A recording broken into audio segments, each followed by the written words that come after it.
Hello, how we doing? My name is Ryan Mossor. That is one of my best friends and co-host David Kahoun. Hey, This everyone. is the this is the Commissioner Couch podcast. Come on in, take a seat, and let's talk some fantasy football. Um, you can follow us on at the Commish Couch on Twitter. Also, we are sponsored by Inside Edge Network, LVP Production, and MossorMomentsPhotography.com. MOSSOR momentsphotography.com. They're a husband and wife Cleveland based wedding photography team. Check out their website. How you doing, Dave? I'm good, man. It's been a long week for me personally, but I'm doing well. Yeah, How are you? doing okay, man. Yeah, I'm sorry. Sorry about your unfortunate news. So Yeah, thanks. I appreciate it. But yeah, spending a lot of time with family lately, and it's been good. So that's good. That's good. Yeah, at least you guys get to be together. So yeah, all right, you want to talk some fantasy football? Get into I this. would love to talk about fantasy football. All right. So this week, the bye teams, the Colts and the Saints. So clearly, don't start those players. Please Um, don't. there are a ton of injuries, man. This week, it's every week. It's just the year of injuries, as I say every week. Hmm. Let's just go through them real quick. Once again, disclaimer: today it's Wednesday. We try to get this out before the Thursday night football game, so that means some of these injuries may still be there. There might be some more, coming later in the week. But this is Wednesday, so the injuries today. Try to go through it quick. Joe Burrow, turf toe, is now practicing, so that's good. So he looks to come back around Thanksgiving, which is huge. Khalil Herbert, groin, full participant practice. Garrett Wilson, knee out for 3 to 4 weeks. Kayshawn Booty, hamstring limited. Travion Henderson is a full participant in practice compared to Ramondre Stevenson, who has an injured toe and has not practiced. Traylon Burks, finger did not practice. Jaden Daniels, likely out. Zach Ertz did not practice. Terry McLaurin, out.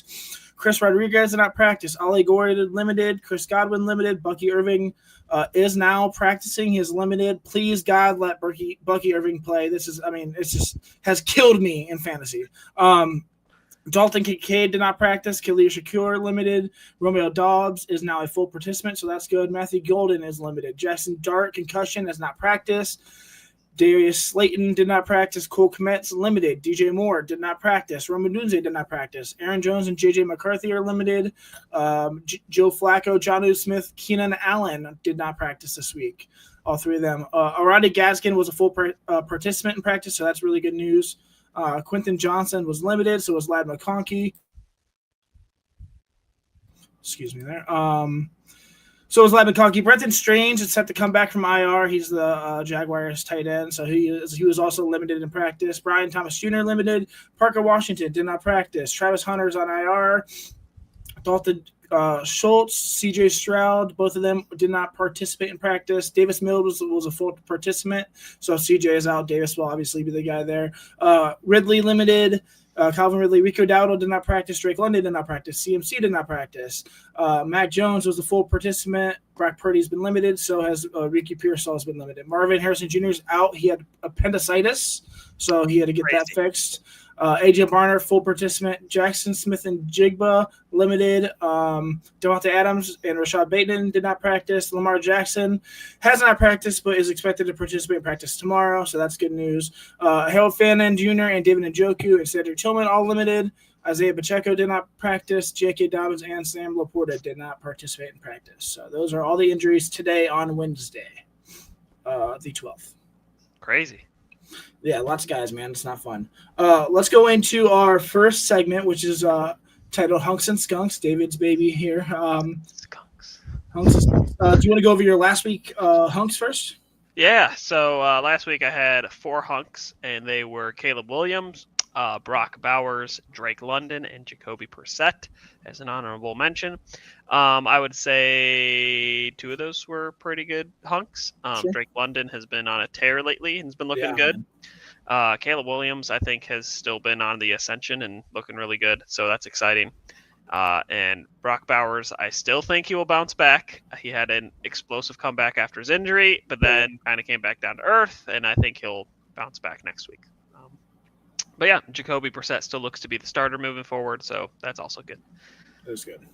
My last 3 hunks, I had 2. I had James Cook, 13 carries, 53 yards, 5 catches, 24 yards, and a fumble loss. He just had a bad game, which is crazy because he is the RB1, 10.7 fantasy points. And then Amon-Ra St. Brown, 5 catches, 58 yards, and a touchdown. That touchdown saved him, 16.8 fantasy points. Not bad. So this week, I'll go over my first hunk. For week 11, my first hunk is Rashee Rice. Last week he was on bye. Week 9 versus the Bills, he had 4 catches for 80 yards, 18.6 fantasy points. This week they play the Broncos. I understand that the Broncos have a very good defense. They rank 6th overall in the NFL so far, allowing an average of 179.5 yards and only 8 passing touchdowns this year. And honestly, this isn't, the best matchup for a wide receiver. The Broncos have a good secondary and a top defensive player at cornerback and Patrick Surtain, but I don't really care. I absolutely love Rashee Rice in this Chiefs offense. In his last 3 games back from a suspension, he's been so good. 20 catches on 26 targets, 215 yards, 3 touchdowns, 4 carries for 18 yards. That's 10.75 yards per catch, 67.3 fantasy points in 3 games, averaging 22.4 fantasy points per game so far. I mean, he's clearly the top option on that team and is only going to get better as the year goes on. The Chiefs are coming off a bye week, so that gives the entire team an extra week to heal up and prepare for the Broncos. Rashee has been a wide receiver 5 in fantasy for the last 3 weeks and has been, he's been back, and he'll absolutely, I think, continue that this week. So Rashee Rice is my hunk for week 11. Yeah, I love that pick. I think Rice is just going to continue to dominate, and he's going to keep the Chiefs in the playoffs hunt, I think. So yeah, it's a great pick. My first hunk that I've got is somebody that we should probably just talk about every week at this point, but Jonathan Taylor.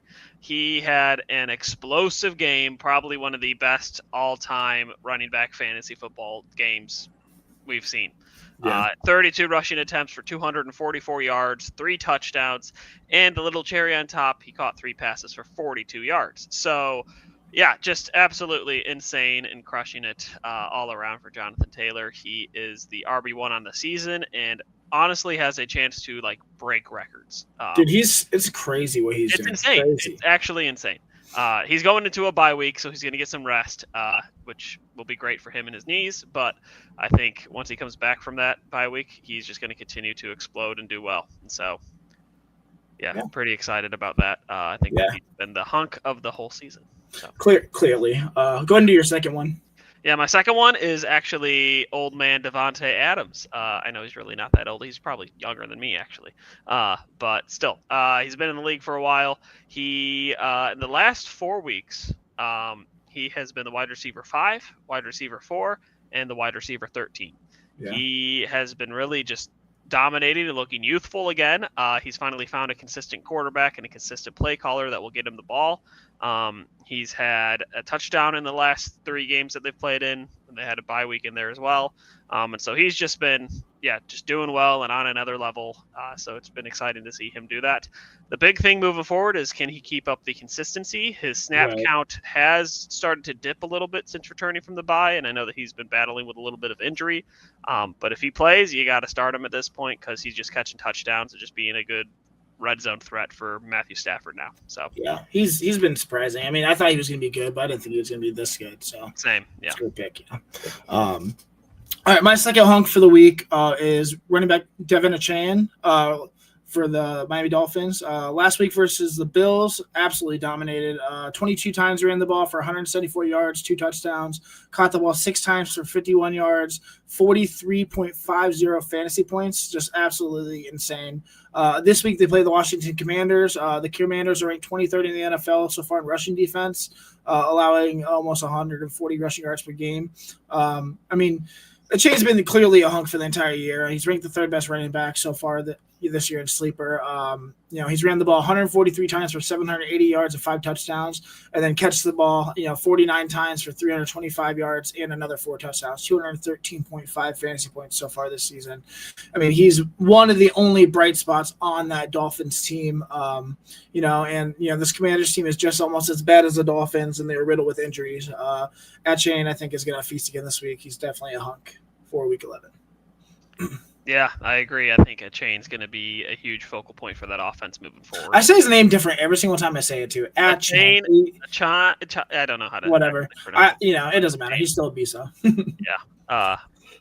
Excuse me. So my skunks for this week. I have two running backs who are both running back ones now on the teams that they're on. Okay. But it's weird to me because I think football wise, I think they're good running backs. Fantasy wise, they are like the worst types of running backs to have. They are just like these lukewarm running backs that just don't get you any sort of good point values, but they're still kind of explosive and have good yards per rushing attempt. And so they're I want to start them, but I really shouldn't. And that would be Tyrone Tracy and Jalen Warren. Man. Yeah, it's really funny though because they had literally identical stats. 14 carries for 71 yards for Tyrone Tracy, 14 carries for 70 yards for Jalen Warren. They're just the type of backs that seem the coaches want. Okay, you go run, get me 4 yards, and when we get close to the goal line, we're going to put somebody else in to get the touchdown. So you can get the yardage. That's it. And it's so infuriating as a fantasy football player because those touchdowns are so valuable. And so, yeah, those are my skunks that I have right now. I hate those types of lukewarm players where it's hey, I want to play them. They do well when they run the ball, but they're really not getting that many carries and they're really not getting any goal line work. So yeah, hate it. No, that's a good one. Yeah, I don't know. I like Tyrone Tracy. Yes, I liked him coming out of Purdue. I mean, he was obviously a three-year receiver, then switched to running back his senior year, got drafted as running back. He just – I don't know, man. I don't know if they trust him because he has struggles with fumbles or what, but he's just been very, very underwhelming so far. And then obviously Cam Scadaboo looked to just steal that job and take it away. But now Tracy's back in the fold. So yeah, we'll see how it progresses, and with the firing of Coach Dayball, we'll see what that offense looks like. He could just explode, and I think he's worth holding on to on your bench. But I would just stay away from starting either of those guys right now. Yeah, I hear you. All right, my first skunk for this week, Rachaad White, the running back for the Buccaneers.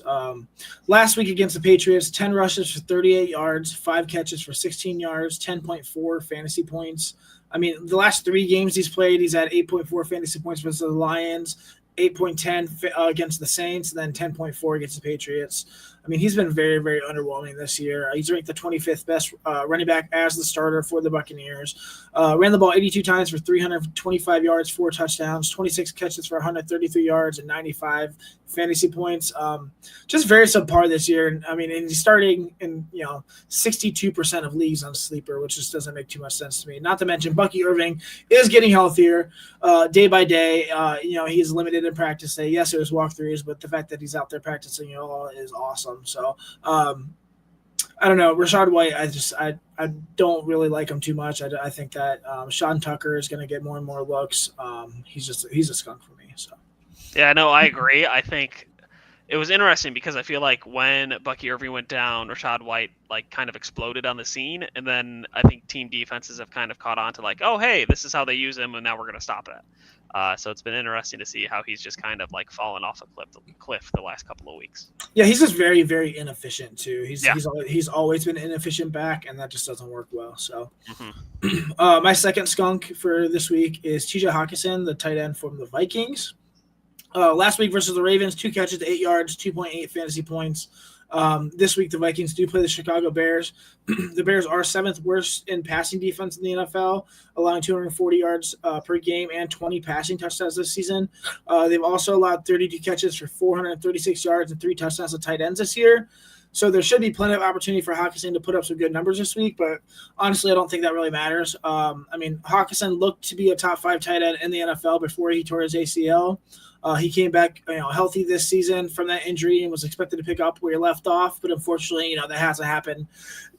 For at least the first half of this season, whether it's because of the injury that has affected him, or he'll just never be the same player again. Or maybe their quarterback woes. I don't know. I don't think it matters. He's the 23rd ranked tight end so far this season. 31 catches, 241 yards, 2 touchdowns. JJ McCarthy's been really terrible too. He has more interceptions than touchdowns this year. Hawkinson's competing with Justin Jefferson and Jordan Addison. I don't think he's a very viable tight end. And it's unfortunate because he, at one point was, coveted as one of the best for at least a year or two. So, but for right now, TJ Hawkinson is my second week 11 skunk. So. Yeah, I like that pick a lot. It seems like that offense is really focusing on just feeding Justin Jefferson and Jordan Addison, and it's almost like they're telling JJ McCarthy, don't even look anywhere else. Just throw to these two guys. Or the defense. Yeah. Or the defense. Yeah. But yeah, I do think JJ McCarthy will get it turned around a little bit. I think he's got the skill there, but we'll see. I think he sucks. You're also a little biased there. I'm not biased. Who cares if I'm a Buckeye fan? All right, real quick. Last week's skunks, I had Ja'Cory Crosky-Merritt. He had 11 rushes for 30 yards, 3 fantasy points. That was an absolute skunk, dude. Skunky, bro. Then I also had George Kittle. But he actually had a good game, 9 catches for 84 yards and a touchdown, 23.4 fantasy points. So maybe he is back finally. So that's some good news. So yeah. Last week I had Deebo Samuel, who's just been on a decline, it seems like. Tet McMillan, who had 5 catches for 60 yards. Very meh. And Zonovan Knight, and he's just been nobody. So, yes. Yep. All right, going into our next segment. Our next segment is called Fantasy Fireworks. So, basically, this is just we each pick a game that we think can produce a ton of points. Would you like to go first, or you want me to go first? You go first this time. I want to hear what you got. All right. Well, I'll talk about last week first. Last week, I picked the Eagles versus the Packers for Monday Night Football. It was not a very good game, honestly.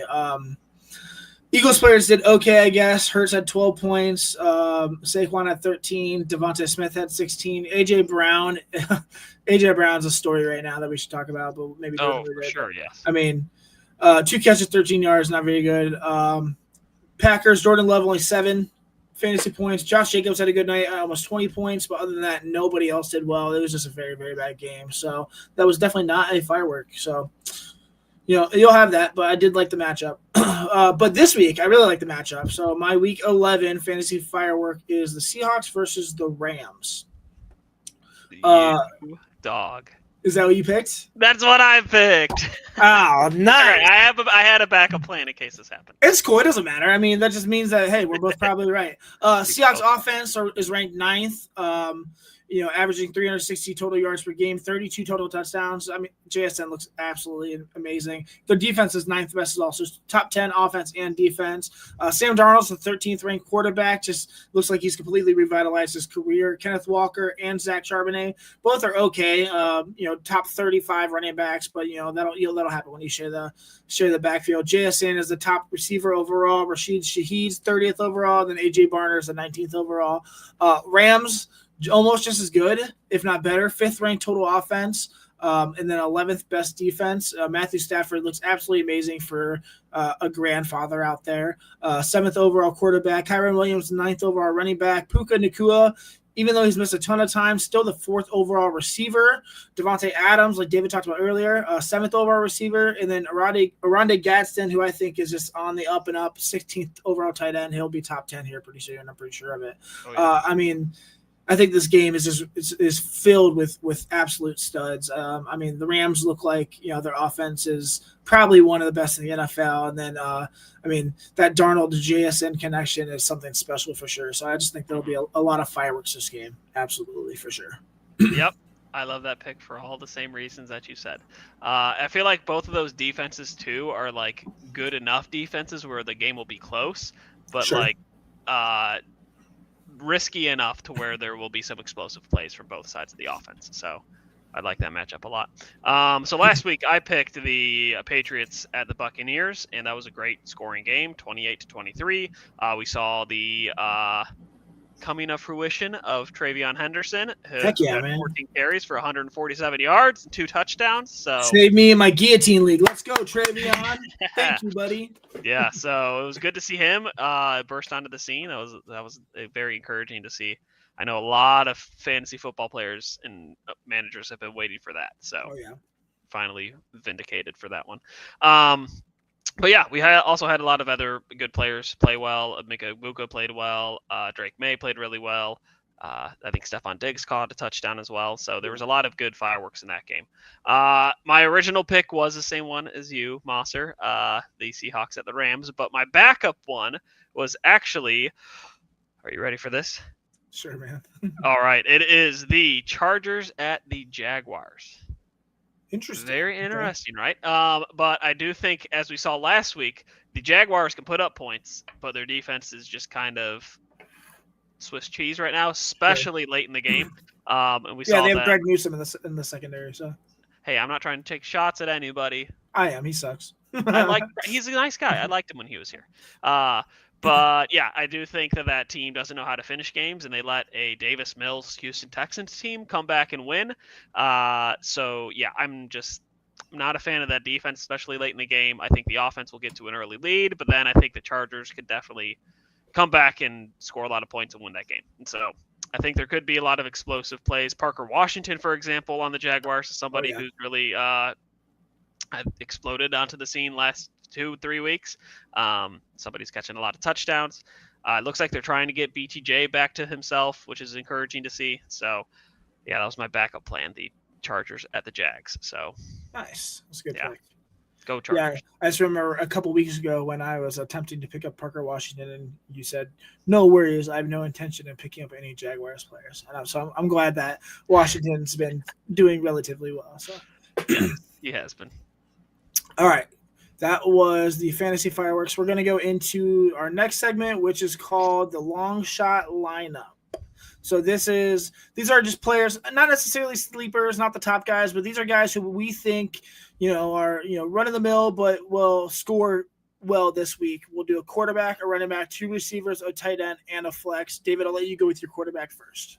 All right, my quarterback. Do we want to recap what we did last week? Yeah, that's cool. Let's do that. All right. So last week I had J.J. McCarthy as my quarterback. No good. I had Isaiah Davis as my running back. No good. Josh Downs as my wide receiver, ? I would say it was meh. Potential. And then I had Parker Washington as my wide receiver. That was a hit. David Njoku as my tight end, which was better than your tight end. Listen, he caught a touchdown. He didn't do better. He just caught a touchdown. Fantasy-wise, that's better. Yes, but my reasons for starting Harold Fanny Jr. were still valid. He still gets more targets, but yes, touchdown aside, go ahead. Shut up. And then my flex was Amari DiMercado, which was meh again. So this week for quarterback, I have the Joe Flacco experience down in Cincinnati. If he plays, I think that he's just somebody who has the weapons all around him, and if he's healthy and playing, which it seems like they're going to have him play, he's just going to force feed Jamar Chase and T. Higgins and just score a bunch of fantasy points. So I would definitely start him. They're playing the Pittsburgh Steelers, and so that's a big divisional game. I know that the Bengals want to stay in the hunt. They're trying to get Joe Burrow back by Thanksgiving. I think that they're going to win this game. I think they will. The Pittsburgh defense is really not that good. So, yeah, I think that Joe Flacco could really feast against that team. Nice. It's a good pick. I like Flacco. It's unfortunate he couldn't do what he did or what he's doing in Cincinnati with the Browns, but I digress. He doesn't have the weapons that he has. Oh, yeah, and Kevin Stefanski is incompetent. So, nonetheless, my long shot lineup from last week, I'll go over that real quick. My quarterback was Sam Darnold. He did okay, but he only threw the ball 12 times. 7.42 fantasy points, not very good scoring wise. J.K. Dobbins was my running back, 9.4 fantasy points. Ladd McConkey was my first receiver, 4 catches, 104 yards, and a touchdown, 22.2 fantasy points. Christian Watson, 2 catches for 45 yards, 6.5 fantasy points. Harold Fannin Jr. had 4 catches for 44 yards, 8.4 fantasy points. And then I picked Kyron Williams as my flex, 14 rushes, 73 yards, 2 touchdowns, 22.4 fantasy points. You would have had 76.32 fantasy points if you started that team. So not the best one I've had, but definitely not the worst. So going into quarterback for week 11, my long shot lineup. Once again, the long shot lineup, these are sleepers, or not necessarily sleepers, but guys who aren't the top player at these positions. These are guys who we think at positions that will do well. So my quarterback is Dak Prescott. Projected 19.85 fantasy points versus the Raiders. Week 9 versus the Cowboys. Last week they had week 9 versus the Cardinals. Last week they had a bye. He went 24 for 39 for 250 yards, 1 touchdown, 1 interception, 4 rushes for 34 yards, 16.4 fantasy points. Decent week. This week they play the Raiders. The Raiders are ranked 15th in the NFL after 10 weeks. They allow an average of 214 yards per game, 12 passing touchdowns so far. Dak and his offense have looked incredible this season, like really, really good. Ranked 4th in total offense in the NFL, and that's just because they didn't play last week because of the bye. 378.4 yards per game, 32 total touchdowns, absolutely dynamic. They also have the 3rd best passing offense in the NFL as well. Dak is the 10th ranked quarterback in sleeper right now. He's completed 228 of his 329 passes for 2,319 yards and 17 passing touchdowns, 6 interceptions. It looks absolutely great. 174.86 fantasy points so far. The Raiders are 2-7 and are a mess. I just think Dak's gonna just tear them up this week. So, yeah, I agree with that pick. I think him having CeeDee Lamb and George Pickens back is just gonna feast. So, great pick. Yeah. Thank you. Yeah, my running back that I had is a sneaky running back.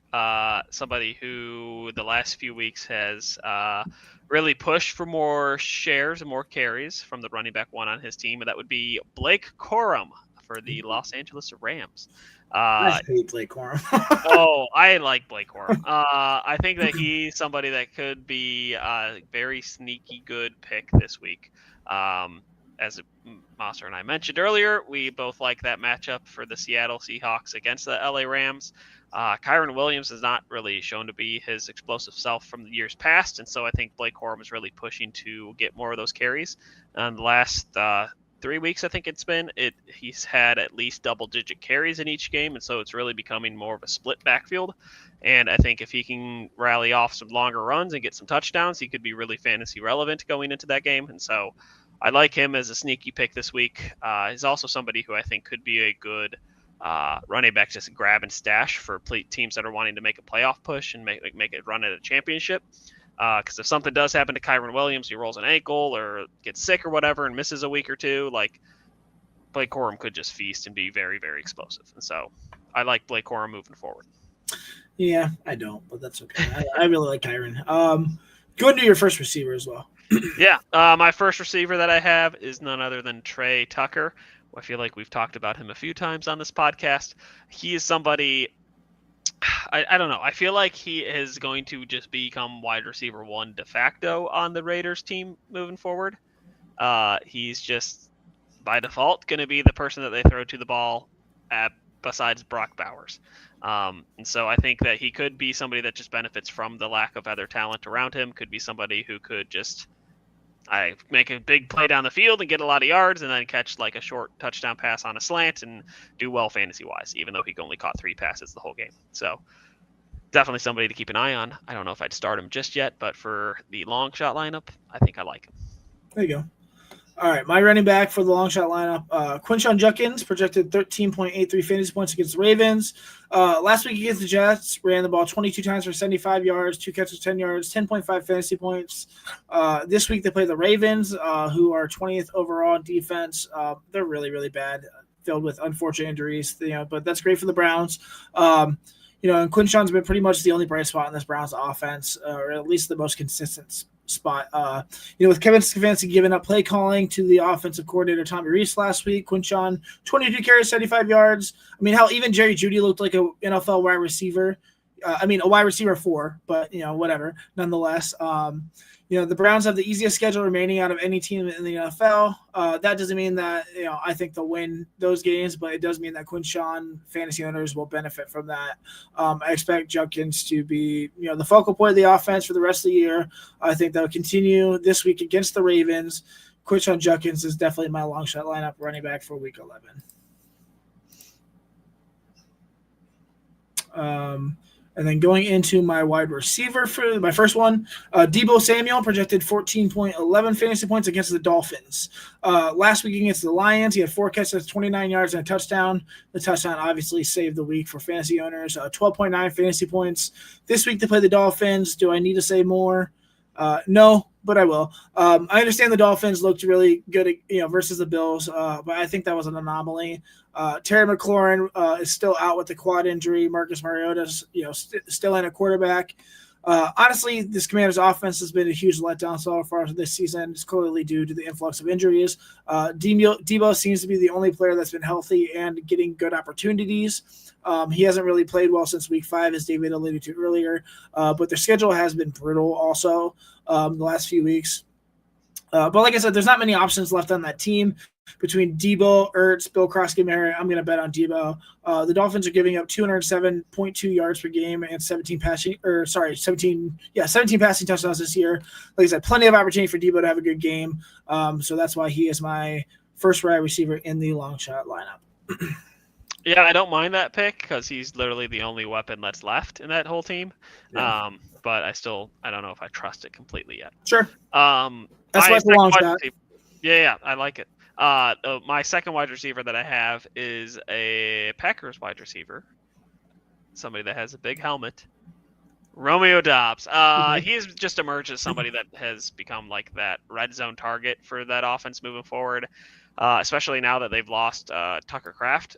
He seems to be somebody that's going to become a focal point for scoring touchdowns moving forward, and I think that this week could be a really good week for him. I had the team that they were going up against, and now I forgot. But I think that team is just going to rely on Romeo Doubs moving forward. They're also banged up at some other positions of wide receiver. Matthew Golden just looks like a complete wash. And so I think Romeo Doubs is going to become... They play the Giants, by the way. The Giants, yes. The team that just fired their coach.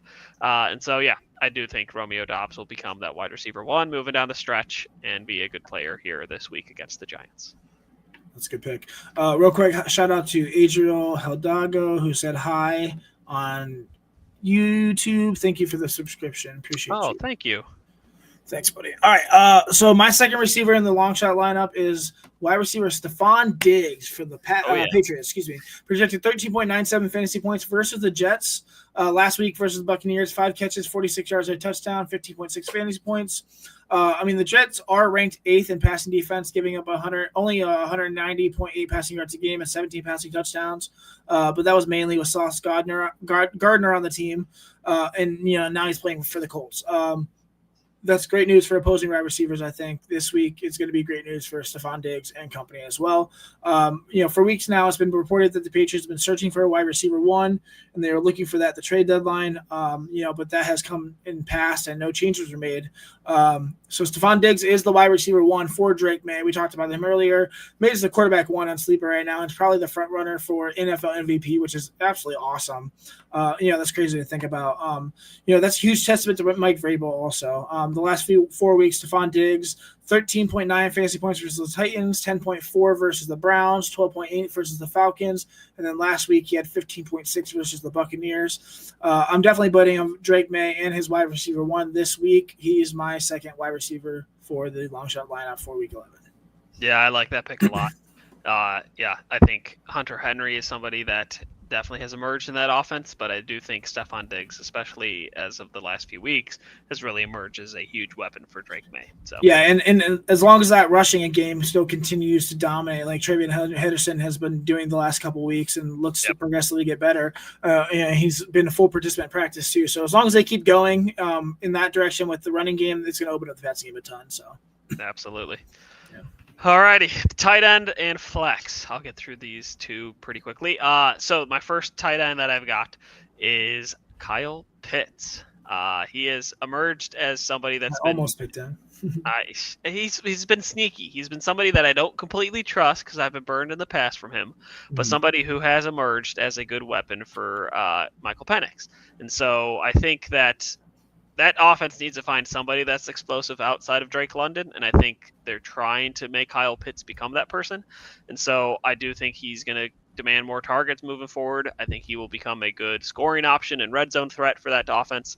And so, this week, pick him up, start him. It's a good long shot reach. I have him actually in one of my guillotine leagues, and so I think he could do really well and could be a team that's constantly playing from behind again. And so I think that he will just get a lot of targets and get a lot of catches and hopefully a touchdown. And then My last flex position I have is wide receiver Michael Wilson for the Cardinals. With, as you mentioned, Mark Sneaky, yeah. Harrison having the appendicitis earlier this week and being out for this upcoming week and maybe foreseeable future. I think Michael Carter is going to be Michael a good Wilson. player. Thank you, Michael Wilson. Wow. It's going to be a good wide receiver to have for Jacoby Brissett. He's going to find the open guy. He's not going to care who it is. He's not going to force feed anybody. And I think Michael Wilson could emerge as a good weapon for him this week. So That's an interesting one. I don't mind him as a wide receiver 2 or 3. I'll be interested to see what he does as the focal point. I mean, obviously Trevor Pride's still the wide receiver 1. Oh, absolutely, yes. So, all right, I'll go through once again. This is the long shot lineup. This is my tight end, Cade Otton from the Buccaneers, projected 9.69 fantasy points versus the Bills. Last week versus the Patriots, 9 catches on 12 targets for 82 yards, 17.2 fantasy points. The Bills have a great pass defense so far this year, allowing only 170.2 passing yards per game and 9 touchdowns. Also, they're great. Honestly, they're the best team against the tight end this year, only allowing 23 catches for 242 yards and a touchdown. But that's only been on 33 targets. The bad news for Buffalo is that Otton is a reception monster from Baker Mayfield. Since week 6, Cade Otton has had 32 targets from Baker Mayfield. So Otton has had 1 less target in his last 4 games than the Bills have had faced all season. Otton was targeted 12 times last week. I love this dude. I think that he's only owned 39% in leagues on sleeper, so a lot of opportunity to pick him up still. I said a few weeks ago in the sleepers or creepers segment that you need to grab him or stash him. Go grab him. I mean, he's absorbing a ton of targets right now, man, and you should absolutely grab him. I understand that the Bills have a good pass defense, but I think that Otton surprises them this week and puts up a lot of solid numbers. That's why Cade Otton is my week 11 long shot lineup tight end. So. Yeah, I like that pick a lot. I think that he will be really good.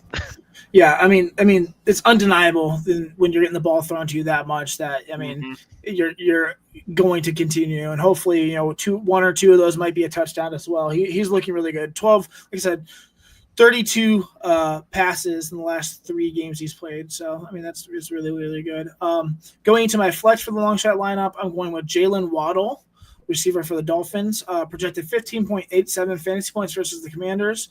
Last week versus the Bills, 5 catches, 84 yards, and a touchdown.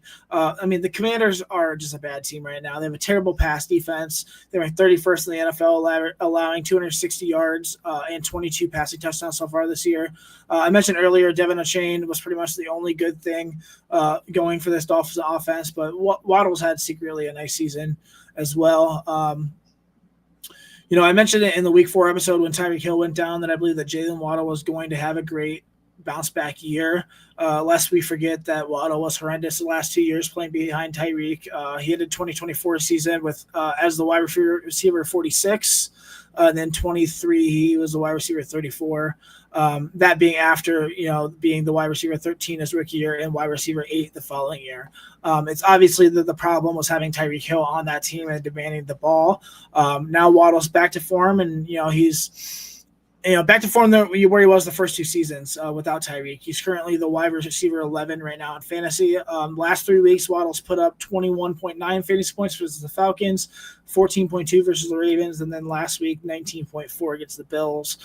This week, they played the second worst passing defense in the NFL. I'm definitely betting on Jalen Waddle to have a really, really good week. I think he's going to feast, and that's why he's my flex option for the long shot lineup. Yeah, I think that's a great pick, and I think that offense specifically is going to be trailing in a lot of games moving forward down the stretch, and so I think Jalen Waddle specifically will be a benefactor of that team just being bad. So, all right, our next segment we have is the legacy lineup. So this is like your daily fantasy sports. So just picking one player at each position just to help you figure out who are some good players to target this week. Last week, Real quick, this is not betting advice. This is just what we think, which player we think will probably do the best at each position. This is just for fun. Sorry. Yep. No, you're good. Week 10, last week I had Josh Allen, Jonathan Taylor, Nico Collins, and Brock Bowers. I would say two of those people were hits, and Jonathan Taylor and Nico Collins. I thought Josh Allen was going to do really well going up against the Dolphins. And yeah, what the heck, man? Kind of laid a goose egg. What a weird game. A very weird game. And then Brock Bowers, I don't know what happened there either. He caught 2 passes for 30-something yards and then just was never targeted again.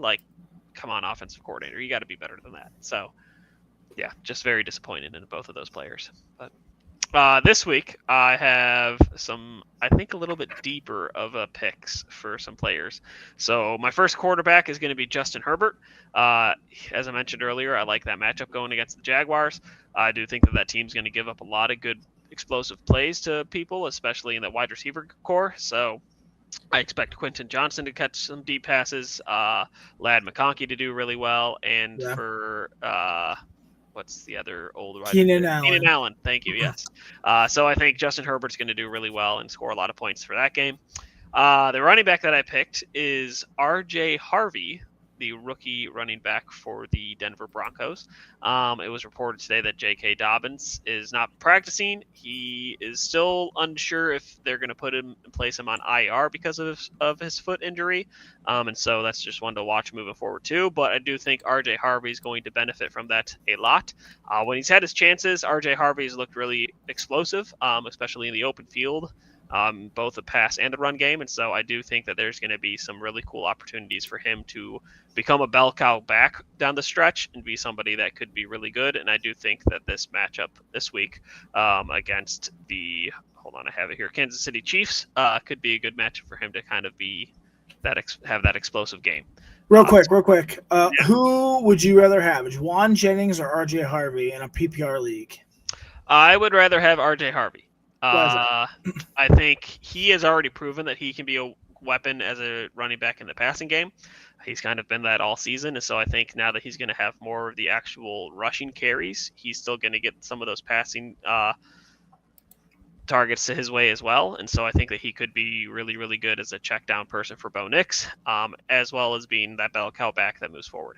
Juwan Jennings, I'd like, but I think that offense for the 49ers is just so beat up that when players start coming back and being healthy, I think that Jennings is just probably going to take a little bit of a backseat, especially if Ricky Pearsall comes back, if Brandon Ayuk comes back. I think that Juwan is just going to be, I don't know if Ayuk's ever going to come back. I don't think he is, but yeah, I 100% agree. So that was a question from Gabe Owners who asked, who wins this trade? Juwan Jennings for R.J. Harvey, full PPR.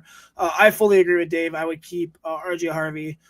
So if you were looking for a trade and you don't have R.J. Harvey, I would absolutely send Juwan Jennings. So yeah, sorry, you were talking about him, and I saw that question, so might as well talk about it. Yeah, I didn't even see that one. Oh, good. Go ahead with your receiver. All right, my receiver that I have goes with my quarterback. That is Ladd McConkey. As I mentioned earlier, the Jaguars team, especially in the secondary, has given up some really explosive plays, and I do think that Ladd McConkey is going to be one of those players that benefits the most from that. He's kind of emerged as the check down safety net for Justin Herbert over the last few weeks and has really benefited from that fantasy-wise. And so I think this week, if he can get a touchdown or two to go with that, I think that he's just going to be really, really good to have on a fantasy team this week. And so I like his matchup. I like the secondary that he's going up against, and I like that Justin Herbert's kind of zoning in on him lately. So nice. And then finish off with your tight end. My tight end, we talked about him very, very briefly earlier, but Trey McBride. We mentioned that Marvin Harrison's out with appendicitis. I think that's just going to mean Trey McBride is going to get all of the catches and targets that Jacoby Brissett can really throw at him. I think he'll probably catch 1 or 2 touchdowns this game. I think that he's just going to be the tight end one for the next week, 2, maybe 3 weeks. It'd be somebody that's just going to demand the ball. So I love his matchup. I love just the opportunity that's there for him, and I would be starting him in DFS leagues this week. There you go. All right. Once again, this is the legacy lineup. These are players that we think will do well for DFS. This is not sports betting advice. This is just for fun. I will go over my last week players. We just do a quarterback, running back, receiver, tight end. My last week quarterback, Jackson Dart, 26.28 fantasy points. Relatively, I thought that was okay. Running back was Josh Jacobs, 19.7 fantasy points. My wide receiver was Drake London. He had 25.4 fantasy points. And then my tight end was Sam Laporta, 5 catches, 53 yards for 10.3 fantasy points. Pretty good lineup, I would say, overall. Going into this week, my quarterback, we talked about him earlier, Drake May. Drake May projected 21.1 fantasy points versus the Jets. I mentioned him earlier when I talked about Stephon Diggs, but I mean, what can I say? This dude's a stud. He's quarterback 1 in fantasy so far. He's completed 205 of 286 for 2,555 yards, 19 touchdowns and 5 interceptions. And then also he's a dual threat, 66 rushes for 283 yards, rushing and 2 rushing touchdowns. Absolute dominating quarterback right now. This week they play the Jets, who no longer have Sauce Gardner and Quinnen Williams. Drake May is going to continue his dominance this week with a great game against the Jets. He's my QB1 for the legacy lineup. I think he's going to do some special stuff this season. So, absolutely. I love that pick. Yeah, I appreciate you trading him to me in my you're dynasty welcome. league. So you're welcome. Thanks, buddy. Running back, I'm going for Christian McCaffrey. Projected 24.28 fantasy points versus the Cardinals. CMC, in my opinion, is the best fantasy asset this season. Obviously, it's between him and Jonathan Taylor, but I'm leaning towards CMC this week. CMC is the second-ranked fantasy running back this far. He's ran the ball 180 times for 626 yards and 4 touchdowns. But the value for me comes from his ability to catch the ball in the backfield. He's caught the ball 69 times for 692 yards and 4 receiving touchdowns. So he has more receiving yards than rushing yards, and he's got over 600 rushing yards. Really, he's a PPR stud. This guy's, an absolute stud. The 49ers play the Arizona Cardinals this week. Cardinals ranked 24th in the NFL. They allow almost 340 yards per game and 23 total touchdowns. Not to mention the starting the backup QB, Jacoby Brissett. They have a running back by committee of RB2s or 3s in the backfield. And Marvin Harrison Jr. is out this week due to appendicitis, as we talked about earlier. I do expect the Cardinals to go 3 and out a lot this week, and will be playing their defense a lot just because they don't have a ton of people on their offense right now. That below average defense will get tired, and CMC is going to play very well. There's a ton of opportunities for him to wreck this team this week. I think Christian McCaffrey is going to play well. He's my week 11 legacy lineup running back. Going into my receiver, Nico Collins for the Texans projected 16.76 fantasy points versus the Titans this week. This is a no-brainer for me. Yes, it's true that Nico Collins has struggled a bit this year, but the entire Texans team has, honestly, and Nico has been dealing with a concussion as well. The last 2 weeks, Nico looked to be back to form. Week 9 versus Denver, 7 catches from 11 targets for 75 yards. Week 10 versus the Jaguars, 7 catches on 15 targets for 136 yards. 26 targets and 38.6 fantasy points the last 2 weeks. The Titans have allowed an average of 215 passing yards per game and 14 touchdowns this season in the air. They're a mess, and I'm not sure if it's going to get better for them anytime soon. Nico Collins, like I said, I think he's back to form, and I think he'll continue that this year. I think he's back, baby. And that's why he's my wide receiver for the legacy lineup week 11. Tight end, I doubt that David chose his Pookie this week, so I will. So I chose Brock Bowers. Brock Bowers had an incredible game back after his injury, 12 catches, 127 yards, and 3 touchdowns 2 weeks ago versus the Jaguars, 44.3 fantasy points. Everyone thought he was back, but the Raiders struggled to get him the ball last week and really just struggled in general. 1 catch for 31 yards, they had 3.7 fantasy points.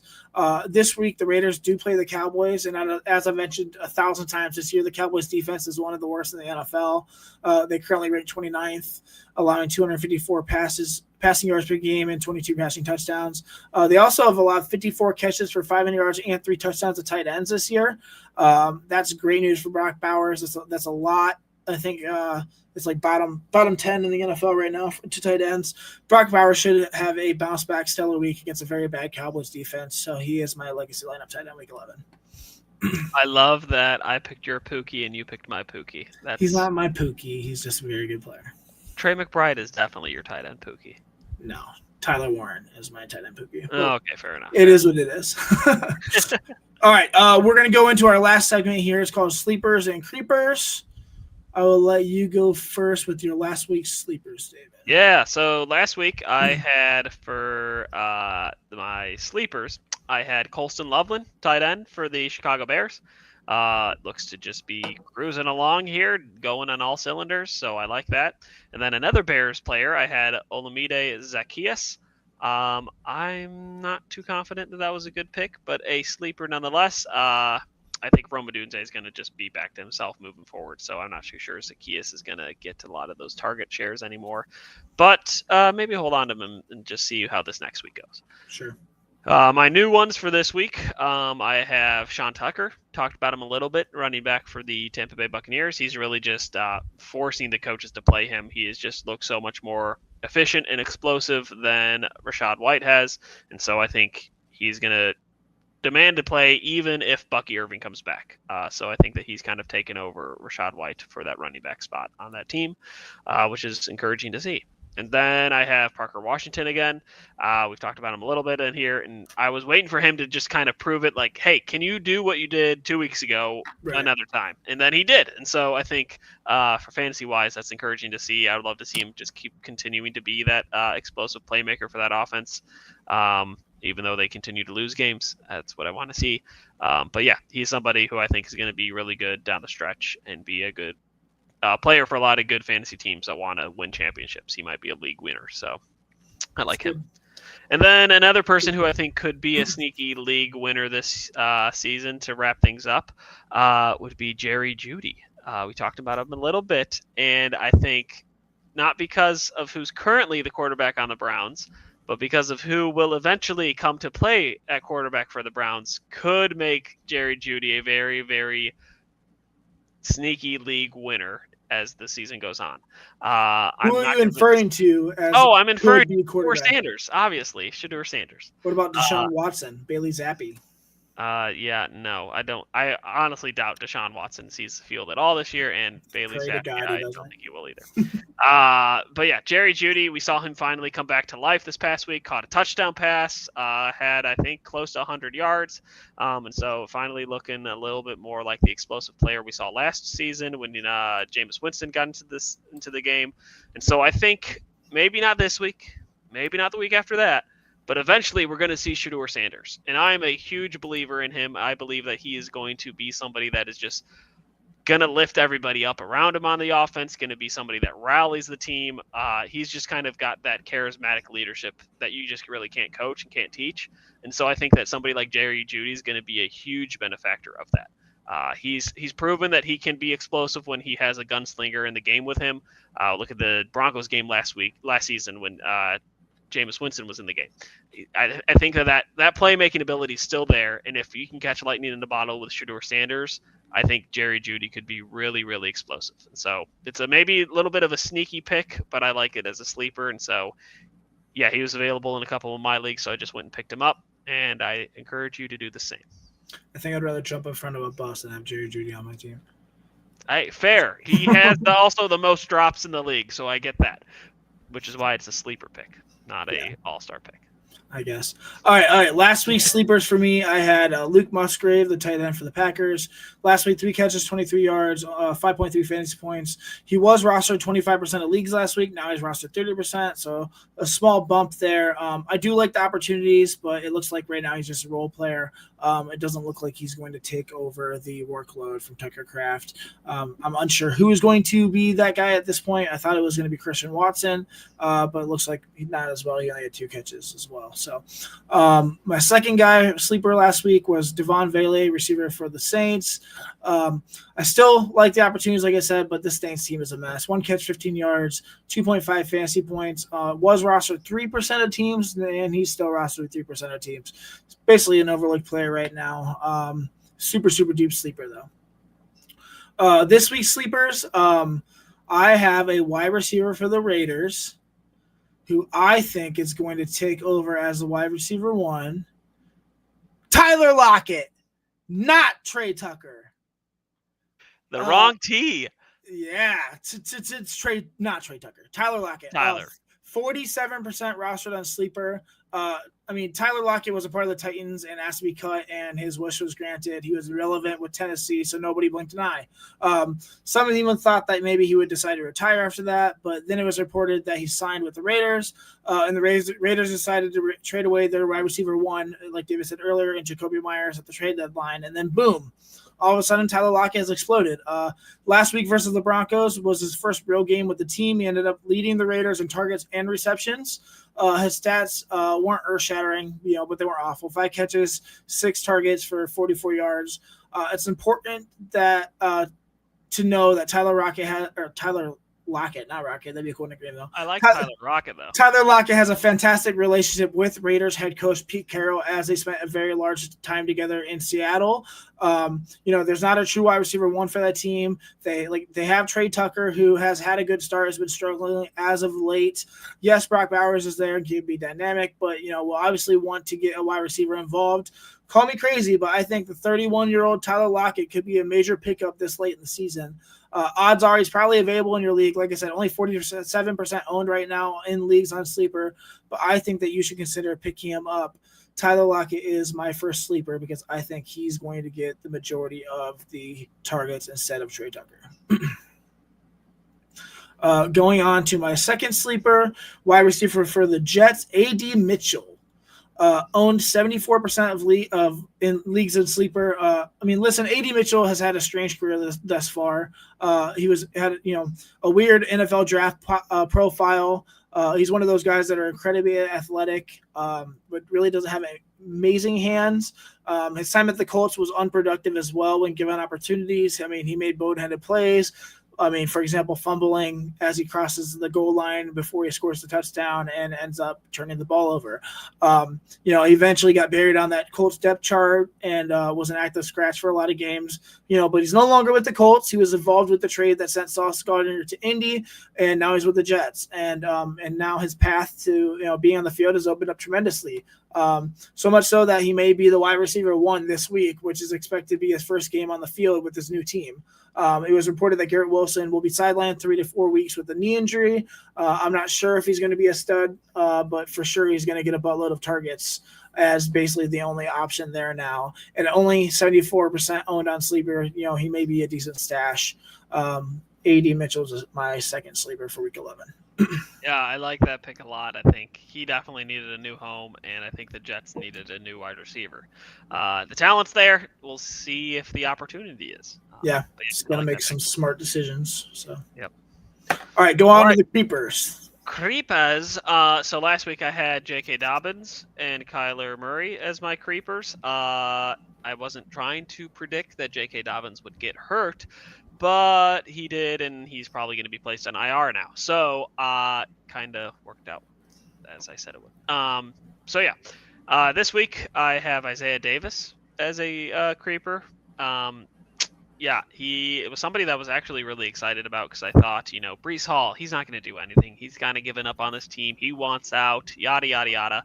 No, Breece Hall actually played really well against the Browns and scored a touchdown. And, the only functional part of that offense. So, big no-no there. So, he's now a creeper for me. The other creeper that I have is actually another Jets player. That is Garrett Wilson. Somebody who I think is immensely talented. Oh, I know he's hurt, but you can't. That's dumb. The Jets team didn't want to pass the ball at all last week. Like, Justin Fields only had 11 attempts, and one of them was for a pick. So, I don't think Garrett Wilson is the issue here. I think that offense not wanting to pass the ball is the issue.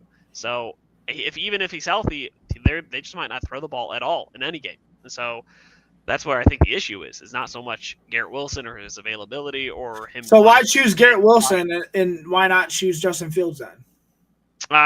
Because I think Garrett Wilson is somebody that's going to be the person that.